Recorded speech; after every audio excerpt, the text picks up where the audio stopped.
இதுக்கு தாங்க readymade half சாரீஸ்லாம் வாங்கக்கூடாது. நம்ம ஒரு ட்ரெஸ் வாங்கணும்னு பிளான் பண்ணி போவோம். ஆனால் கடையில் போயிட்டு நம்ம பிளான் பண்ணதுக்கும் நம்ம வாங்குகிற ட்ரெஸ்க்கும் சம்மந்தமே இருக்கா. அப்படி வாங்கின ரெடிமேட் ஹாஃப் சாரீ தான் இது. ஆக்சுவலி ஃபஸ்ட் டைம் எனக்குன்னு ஒரு ஹாஃப் சாரீ சொந்தமாக வாங்குகிறேன். இதுக்கு முன்னாடிலாம் என் அக்காவோட தான் போடுவேன். இந்தமாரி ரெடிமேடாக வாங்கும் போது என்ன பிரச்சனைனா, ஏதோ டிசைனுங்கிற பேரில் ஏதாச்சும் பண்ணி கொடுத்துருவாங்க. ஸோ ப்ளவுஸ் பார்த்திங்கன்னா கை ரொம்ப ப்ளெயினாக இருந்துச்சு.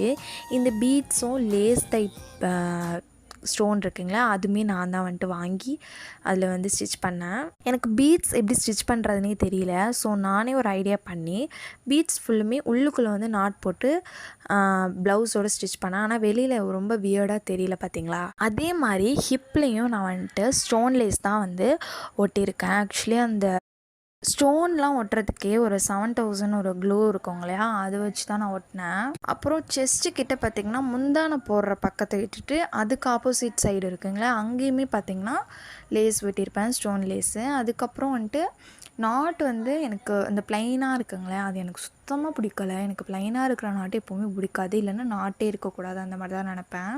ஸோ நாட்டுக்குமே இந்த ஒரு டிசைன் நாட் இருக்குங்களா, அந்த டிசைன் ஸ்டோன் மாதிரிலாம் வச்சு அது வாங்கி நானே லேஸ்லாம் வச்சு ஸ்டிச் பண்ணிட்டேன். இந்த ஒரு ஸ்டோன்லாம் அவங்களே ஆல்ரெடி கொடுத்தது. எனக்கு அதெல்லாம் சுத்தமாக பிடிக்கவே இல்லை.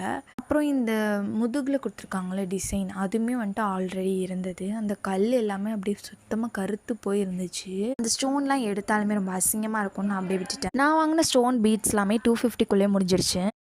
சிம்பிளாக இருந்தாலும் நம்மளே செஞ்சுக்கிறது ஐ திங்க் பெட்டர். இதே வேறு ஒருத்தவங்கள்ட்ட கொடுத்தா அட்லீஸ்ட் இந்த சிம்பிள் டிசைன் கூட 600க்கு மேலே தான் கேட்பாங்க. ஸோ அதனால தான் நானே இந்த ஒர்க்கில் பண்ணிட்டேன். ஸோ சின்ன சின்ன வேலையெல்லாம் நம்மளே பண்ணி காசு மிச்சப்படுத்திக்கலாம் தான், நம்மளுக்கும் ஒரு எக்ஸ்பீரியன்ஸ் கிடைக்கும்.